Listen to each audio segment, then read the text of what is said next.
జబర్దస్త్ ద్వారా కిరాక్ ఆర్పీగా గుర్తింపు పొందిన ఆర్పీ తన డిఫరెంట్ స్టైల్ కామెడీతో బాగా ఫేమస్ అయ్యారు. మొదట ధనరాజ్ టీంలో కంటెస్టెంట్గా చేసి ఆ తర్వాత టీం లీడర్ అయ్యారు. కొన్నాళ్లు టీం లీడర్గా తన స్కిట్స్తో ఆడియన్స్ని బాగానే నవ్వించాడు. అయితే అప్పటి వరకు జబర్దస్త్ జడ్జిగా ఉన్న నాగబాబు షో నుండి బయటకు వచ్చేశారు. ఆయనతో పాటే కిరాక్ ఆర్పీ కూడా బయటకు వచ్చేశారు. ఇక ఆ తర్వాత జీ తెలుగులో ప్రసారమయ్యే అదిరింది షోలో చేశారు. ఇదిలా ఉంటే ఆర్పీ ఇటీవల కొన్ని ఇంటర్వ్యూలో మల్లెమాల సంస్థపై పలు ఆరోపణలు చేసిన విషయం తెలిసిందే. తిండి సరిగ్గా ఉండదు అని చెప్పారు.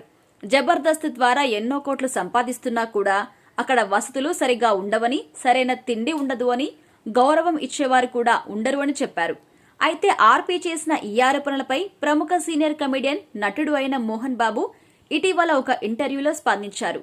ఇదే క్రమంలో ఆర్పీపై తీవ్ర స్థాయిలో ఆగ్రహం కూడా వ్యక్తం చేశారు. జబర్దస్త్లోకి రాకముందుకు నువ్వెంత నీ బతుకెంత, పొట్టకూటి కోసం ఇక్కడికొచ్చావు, వచ్చాక నిన్ను నలుగురు గుర్తుపట్టేసరికి నీ కళ్ళు నెత్తికెక్కాయి. మల్లెమాల అంటే ఎవరు? చిత్రసీమకే ఒకే తండ్రి ఎంఎస్ రెడ్డి గారు. జబర్దస్త్ను నడిపేది ఆయన కొడుకు శ్యామ్ ప్రసాద్ రెడ్డి. అలాంటి ఒక గొప్ప సంస్థ నీకు అన్నం పెట్టింది. ఆ సంస్థపై ఆరోపణలు చేయడానికి నీకు సిగ్గులేదు. అన్నం పెట్టిన చెయ్యినే కొరుకుతావా అని ఆర్పీపై మండిపడ్డారు. అన్నం పెట్టిన చేయిని కొరికితే ఆ తర్వాత అన్నం దొరకకుండా పోతుంది. ఎంతో మందికి పనులిచ్చి అన్నం పెట్టే ఆ సంస్థ ఇంకా బాగుండాలి అని కోరుకోవాలి తప్ప ఇలాంటి మాటలు మాట్లాడకూడదు. నాకు జీవితాన్నిచ్చింది కూడా ఆ సంస్థే. నన్ను ఈరోజు ఇంత పెద్ద స్టార్ని చేసింది కూడా వాళ్ళే అన్నారు.